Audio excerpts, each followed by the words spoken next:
हर हर महादेव, जय केदारनाथ। तो मैं लौट आई हूँ अपने केदारनाथ ब्लॉग के साथ डे 2 में। और अगर आपने अभी तक डे 1 का ब्लॉग नहीं देखा है तो ऊपर ही लिंक है, आप प्लीज़ क्लिक करके देखिए। तो यहाँ सुबह सुबह हम लोग 6 बजे उठकर नहा धो के बाबा के दर्शन के लिए आ गए थे। हमने सोचा बाकी सब लोग जब तक रेडी हो रहे हैं तो हम यहाँ मॉर्निंग का व्यू देखते हैं, क्योंकि डेली डेली तो हमें केदारनाथ आने को मिलेगा नहीं।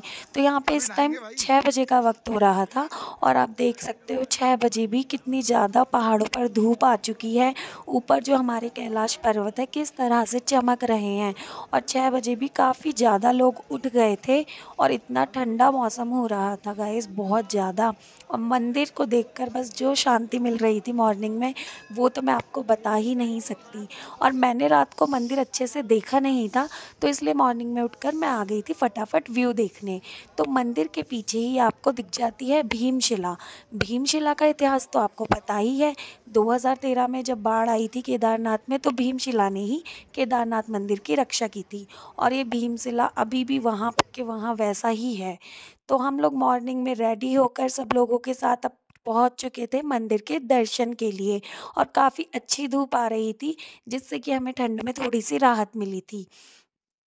ये हमारे कैमरामैन, आज इनके पास कैमरा है और आज सब इनके ही फैन होंगे, क्योंकि जिसके पास कैमरा है उसी के पीछे सब जाएंगे।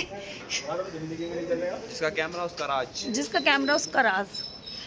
तो हम लोग यहाँ जल्दी जल्दी अपने रूम से मंदिर की तरफ बढ़ रहे थे, क्योंकि हमें करने थे बाबा के दर्शन। और सब लोग बोल रहे थे कि लाइन लगानी है दर्शन के लिए। तो हमने सोचा पहले हम मंदिर तक पहुँचते हैं, फिर उसके बाद देखते हैं वहाँ कितनी ज़्यादा भीड़ है और लाइन हमें कहाँ से लगानी होगी, क्या प्रोसेस रहता है। और आप यहाँ देख सकते हो कितनी अच्छी धूप थी। मतलब मैंने तो सोचा नहीं था कि वहाँ भी धूप आएगी या ऐसा कुछ होगा, लेकिन यहाँ की धूप देखकर यहाँ के जो कैलाश है वो और ज़्यादा चमक रहे थे। तो देख के बहुत अच्छा लग रहा था।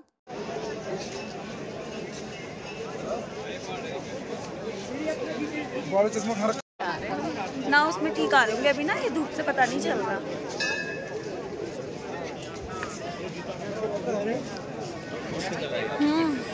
लाइन यहाँ हम मंदिर से नीचे की तरफ आ गए थे, क्योंकि हमें प्रसाद लेना था। और हमें पता चला कि जो लाइन है वो काफ़ी नीचे से लगी हुई है। तो इन लोगों ने काफ़ी ज़्यादा कंस्ट्रक्शन कर दिया था। मेरे हस्बैंड और बाकी सब लोग भी पहले आ भी चुके थे, बट उन लोगों को नहीं पता था कि लाइन अब कहीं और से लगती है। तो बस हम लाइन कहाँ से लगेगी ये खोज में हम लोग निकल पड़े थे यहाँ से प्रसाद लेकर। अब अगर मैं आपको यहाँ के प्रसाद के प्राइस बताऊँ तो प्रसाद आपको अलग अलग रेट्स में मिल जाएगा, 100, 200, 300, 500 तक के रेट में। अब यहाँ जो ओम है, ओम से ही हमें आगे की तरफ कहीं जाना था। तो हमने लोगों से पूछा कि लाइन कहाँ से लगनी है, तो उन लोगों ने हमें बताया कि कंस्ट्रक्शन ज़्यादा हो चुका है, इसलिए जो पूरा लाइन लगनी है जहाँ से, वो सारा कंस्ट्रक्शन दोबारा से बनाया गया है।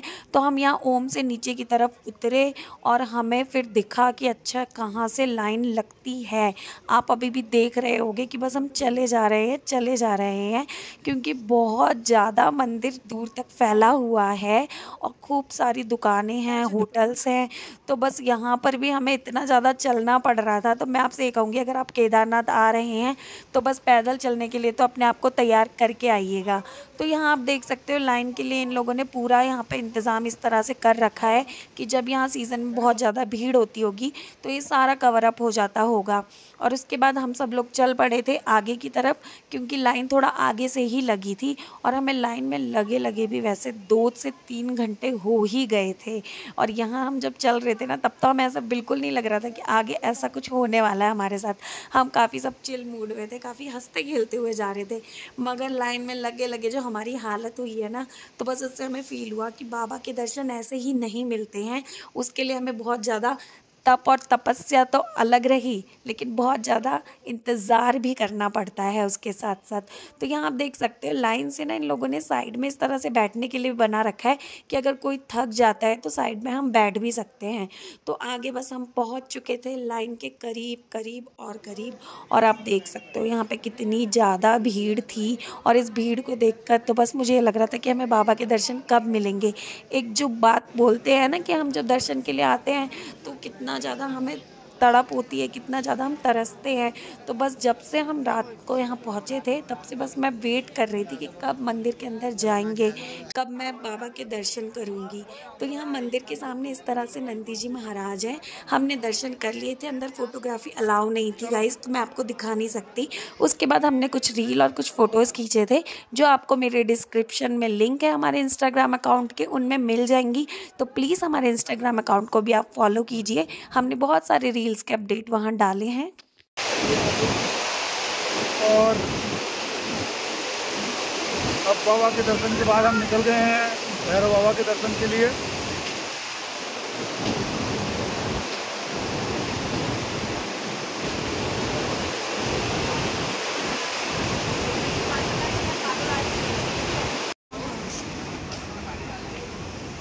और यहाँ पर देखिए भंडारा चल रहा है, ये अलवर वाला अलवर भंडारा, ये देखिए।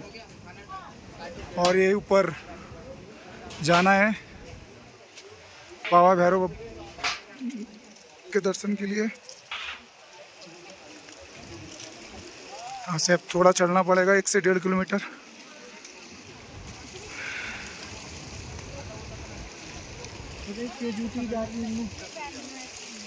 अरे मोजे पहन के पहनना फिर सही रहेगा वो। हाँ नो अभी आ हैं।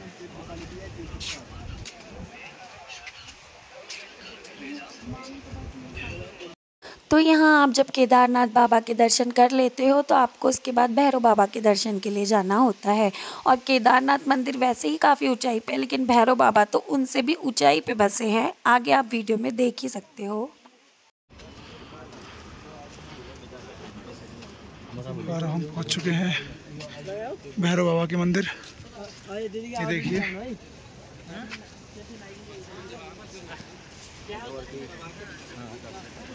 अन्ना खड़ा है बाजार में अकेला।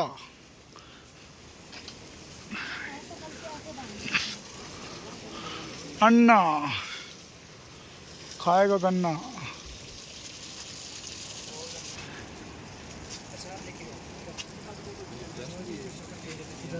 तो यहाँ हम ऊपर की तरफ भैरव बाबा के मंदिर आ गए थे और यहाँ भी काफ़ी दुकानें लगी थी। भैरव बाबा पर आपको सरसों का तेल और प्रसाद चढ़ाना होता है, तो उसी प्रसाद की यहाँ काफ़ी दुकानें लगी हुई थी। इतनी ऊंचाई पर भी लोग मतलब दुकानें लेकर पहुँचे, अपना सामान लेकर पहुँच रखे हैं कि आपको कहीं भी किसी तरह की कोई परेशानी नहीं होगी। हर जगह आपको कुछ खाने के लिए, प्रसाद के लिए, बैठने के लिए मिल ही जाएगा। यहाँ हम मंदिर पर आ चुके थे और इस मंदिर में भी काफ़ी ज़्यादा भीड़ थी और लोग ऊपर दर्शन करने आ रहे थे। हर एज के लोग यहाँ हमें मिले, ऐसा नहीं था कि आपको बच्चे नहीं दिखेंगे या कोई एजेड लोग नहीं दिखेंगे। हर एज के लोग अब मंदिर आ रहे हैं। कितना भी ऊंचाई पे मंदिर है वहाँ तक भी वो जा रहे थे, तो इसमें सबकी आस्था और श्रद्धा का ही हमें पता चलता है। तो यहाँ हम इतना ऊंचाई पे आ गए थे, फिर भी आप यहाँ देख सकते हो मौसम के नज़ारे। इतनी तेज़ यहाँ हवा चल रही थी और बहुत ज़्यादा यहाँ पर हमें अच्छा लग रहा था। मैं आपको आसपास का थोड़ा व्यू दिखाती हूँ। ये हमारे भैरव बाबा हैं और भैरव बाबा हमारे वादियों में, जो एक बोलते हैं ना वादियों में जाके बसे हैं, तो यहाँ तो हमें वैसा ही लग रहा था कि वो सच में वादियों में जाके बसे हैं, कि उनके दर्शन के लिए हमें उन वादियों तक पहुँचना होगा, ऊपर आसमान तक पहुँचना होगा। और यहाँ से देख सकते हो केदारनाथ बाबा भी और ज़्यादा छोटे दिख रहे हैं, तो हम कितनी ऊंचाई पे होंगे ये देख के आप लोगों को पता चल ही रहा होगा। तो अब भैरव बाबा के दर्शन करके हम चल दिए हैं वापस नीचे।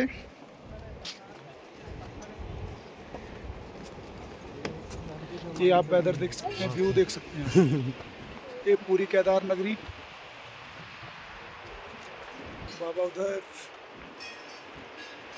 हम भैरव बाबा के दर्शन के बाद हम लोग जा रहे थे नीचे की तरफ। ऊपर चढ़ने में जो दिक्कत हुई थी, नीचे उतरने में उतनी दिक्कत नहीं हो रही थी और हमें अब जल्दी जल्दी सब निपटाना था, क्योंकि हमें वापस अपनी ट्रैकिंग करके नीचे की तरफ भी जाना था। तो फटाफट हम लोग भैरव बाबा के दर्शन से उतर के आए और हम लोग चल चुके थे अब वापस केदारनाथ से नीचे की तरफ गौरीकुंड के रास्ते।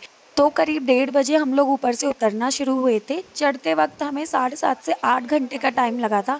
अब देखते हैं उतरते उतरते हमें कितना टाइम लगेगा। मैं तो फिर भी बस ऐसे ही चल रही थी, बट मेरे हस्बैंड के पास बैग था और वो काफ़ी भारी था, तो वो तो थोड़ा सा थक गए थे। और मैं सबको देख के, जिनके पास भी सामान था, मैं सोच रही थी लोग कैसे चल रहे होंगे, क्योंकि मेरे लिए तो चढ़ना भी थोड़ा टफ था और उतरना भी थोड़ा टफ था। उसके बाद हम लोग यहाँ ब्रेकफास्ट के लिए रुके और हमने यहाँ पे खाए गर्मा गर्म आलू के पराठे, क्योंकि थोड़ा सा हमें एनर्जी चाहिए थी। तो हमने दर्शन के बाद नीचे आके ही ब्रेकफास्ट किया था, दर्शन से पहले हमने कुछ भी नहीं खाया था। सब लोग यहाँ नाश्ता कर रहे थे, तो हम लोग थोड़ा सा थक गए, थोड़ा सा और रुक गए। हाँ मतलब ज़्यादा नहीं, क्योंकि वापस आते टाइम उतना ज़्यादा हमें नहीं लग रहा है डर जितना हमें ऊपर जाते टाइम लग रहा था। सही में डेस्टिनेशन पता होती है ना कहाँ है। कोई बात नहीं, इतना चले हैं तो थोड़ा और सही। जब हम ऊपर जा सकते हैं पैदल, तो हम नीचे उतर भी सकते हैं पैदल। तो 5 से 6 किलोमीटर चलने के बाद यहाँ हम फिर से रुके थे थोड़ा चाय वगैरह पीने के लिए। और मैं आपको अभी ही बता देती हूँ, हमें उतरते उतरते सच में फिर से 7-8 घंटे का टाइम लग गया था, क्योंकि रात हो गई थी और बहुत तेज़ बारिश, कीचड़, सब चीज़ों का हमें सामना करना पड़ा, जिस वजह से मैं वो व्यू कैप्चर नहीं कर पाई हूँ। और मतलब हालत ऐसी हो गई थी ना कि मैं आपको तभी कैप्चर करके वो सब दिखा ही नहीं पाई, तो उसके लिए सॉरी। बट आप जब जाएंगे ना, आपको खुद पता चल जाएगा कि हालत कैसी हो जाती है। फाइनली जैसे तैसे रात के 10:30 बजे तक हम सोनप्रयाग पहुंच गए थे और हमने यहाँ रूम लिया। फिर रात में हमने बनाई यहाँ पर कॉफ़ी। थकान तो काफ़ी हो गई थी, बट रात में यहाँ हमने फिर सबके साथ थोड़ा सा किया चिल आउट, जिससे हमारा मूड फ्रेश हुआ।